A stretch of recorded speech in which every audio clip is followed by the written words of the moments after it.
pagi Bapak Ibu Saudara-saudari yang saya kasihi di dalam Kristus Yesus.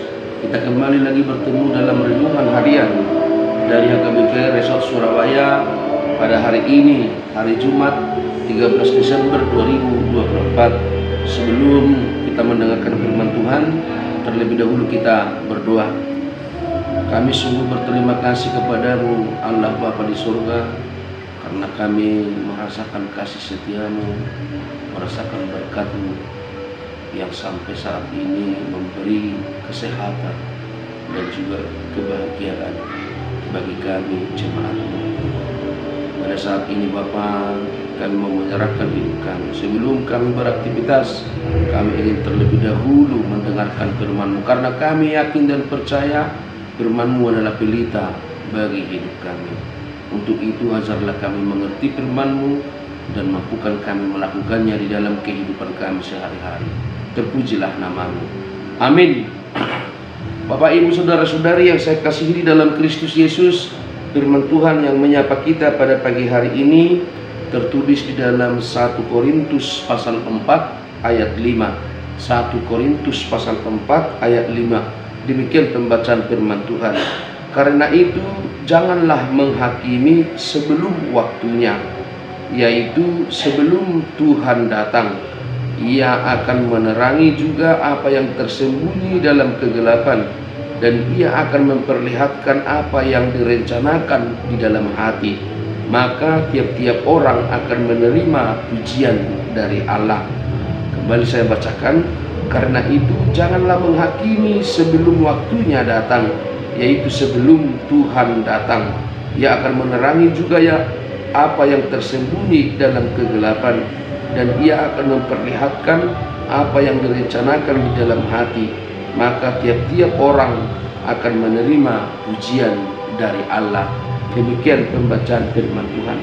Bapak Ibu Saudara-saudari yang saya kasihi di dalam Kristus Yesus, salah satu faktor yang membuat orang suka menghakimi yaitu ketika ia merasa bahwa dirinya, bahwa hidupnya adalah pusat dari segala nilai kebaikan. Salah satu faktor ketika orang mau menghakimi adalah ketika dia merasa hidupnya, dirinya adalah pusat dari nilai segala kebaikan. Jadi sehingga dia setiap melihat orang, dia merasa bahwa orang itu adalah penuh dengan dosa, orang itu adalah penuh dengan kesalahan, berbeda dengan memandang dirinya yang selalu dia anggap sempurna, dia anggap hebat, dia anggap tidak mempunyai kesalahan, tidak mempunyai kesilapan. Dan yang kedua, mendorong orang suka menghakimi adalah membenarkan dirinya atau membenarkan golongannya. Dan itu yang terjadi di dalam Korintus, jemaat Korintus. Ketika kita melihat latar belakang dari nats ini adalah di mana perpecahan telah terjadi di jemaat Korintus diakibatkan oleh kesalahpahaman atau perbedaan pendapat, sehingga jemaat Yahudi dan non-Yahudi yang ada di jemaat Korintus terpecah belah. Ada yang mengklaim dia adalah pengikut Apolos, ada yang mengklaim dia adalah pengikut Paulus, dan ada yang mengklaim dia adalah pengikut Kepas.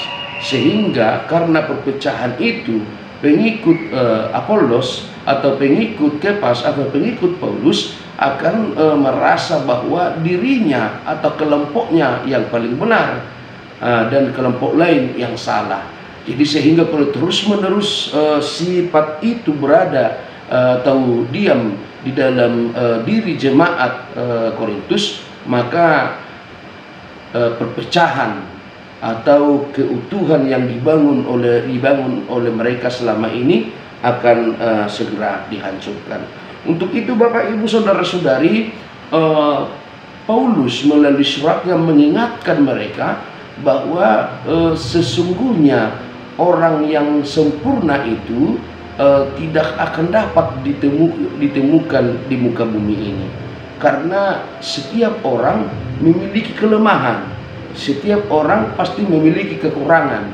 Yang sempurna adalah Tuhan kita. Sehingga Paulus menekankan supaya perpecahan itu tidak berlangsung lama atau tidak berlanjut, maka mereka harus bisa menahan diri, harus bisa menahan emosi, bahkan jangan saling menghakimi. Karena dia juga mengajarkan, dia juga mengatakan bahwa pada saatnya kedatangan Tuhan, hanya Tuhanlah yang mampu menghakimi, bahkan menunjukkan semua dosa atau kesalahan yang dilakukan oleh tiap-tiap manusia. Jadi sehingga melalui nats ini kita bisa mengerti bahwa kita sebagai manusia berdosa yang sudah ditebus oleh Tuhan melalui anaknya Yesus Kristus tidak mempunyai wewenang untuk menghakimi, karena kita juga orang yang tidak sempurna. Bahkan nats ini mengajarkan kita untuk mengintrospeksi diri, bahkan melihat apa yang menjadi kekurangan kita, apa yang menjadi kesalahan kita, itu yang seharusnya kita benahi. Jangan melihat kesalahan orang lain. Soalnya nidok ni hata batak, silbak-silbak di mata nidongan, bui ni ida, api nasa tiang di simalolong niba, dan bui ni ida. Artinya kita peka terhadap kekurangan orang lain, tetapi kekurangan diri kita sepertinya kita tidak anggap ada, dan kita merasa diri kita paling benar. Untuk itu Bapak Ibu Saudara-saudari, nats ini mengajarkan kita untuk merendahkan diri di hadapan Tuhan, dan yang pastinya diajarkan juga untuk selalu setia. Yang terpenting harus kita pegang dan kita pahami bahwa pelayanan di gereja itu untuk membentuk persekutuan yang baik, bukan perpecahan. Untuk membentuk persekutuan yang baik, bukan perpecahan. Jadi sehingga kalau di antara jemaat ada yang merasa paling bersih, paling suci, merasa pusat dari segala nilai kebaikan, maka dia akan cenderung menghakimi. Untuk itu marilah memaklumi segala kekurangan, kesalahan-kesalahan orang lain kepada kita, dan marilah menjaga hati, marilah menjaga pikiran, serta merasa bahwa kita pun adalah orang yang tidak sempurna, kita adalah orang yang sudah diselamatkan, dan tentunya kita harus juga mengetahui bahwa menghakimi itu adalah mutlak hak milik Allah, bukan kita manusia. Karena kita manusia penuh juga dengan kesalahan, penuh juga dengan dosa. Untuk itu Bapak Ibu Saudara-saudari, supaya kelangsungan kebersamaan itu terjadi di antara kita, di antara jemaat, bahkan di antara persaudaraan atau golongan-golongan tertentu, hindarilah yang namanya menghakimi. Hindarilah yang namanya menghakimi. Tetapi sangat jauh lebih bagus ketika kita menahan diri, mengintrospeksi diri, dan memperbaiki diri kita untuk lebih baik di hadapan Tuhan. Semoga kita dimampukan untuk melaksanakannya. Amin. Kita berdoa. Terima kasih Tuhan untuk firman-Mu yang mengajar kami pada pagi hari ini. Tuhan mengingatkan kami bahwa kami tidak layak untuk menghakimi, tetapi sebaiknya kami introspeksi diri, dan bahkan kami semakin memperbaiki diri kami untuk lebih layak di hadapan-Mu. Untuk itu ajarlah kami Bapa, supaya kami saling menyayangi, supaya kami saling mendoakan sesama jemaat-Mu yang mengikut dan mempercayai Engkau, sehingga ke depan persekutuan di antara gereja-Mu, di antara kami di gereja-Mu, atau di kekeluargaan, atau di punguan marga, atau di golongan-golongan tertentu akan tercipta kedamaian, tercipta kesatuan dan persatuan. Untuk itu Bapa, ajarlah kami untuk selalu menjaga hati, menjaga pikiran, sehingga kami tidak mudah untuk melihat kesalahan orang lain, tetapi kami mampu melihat dan memperbaiki kesalahan yang kami lakukan sendiri.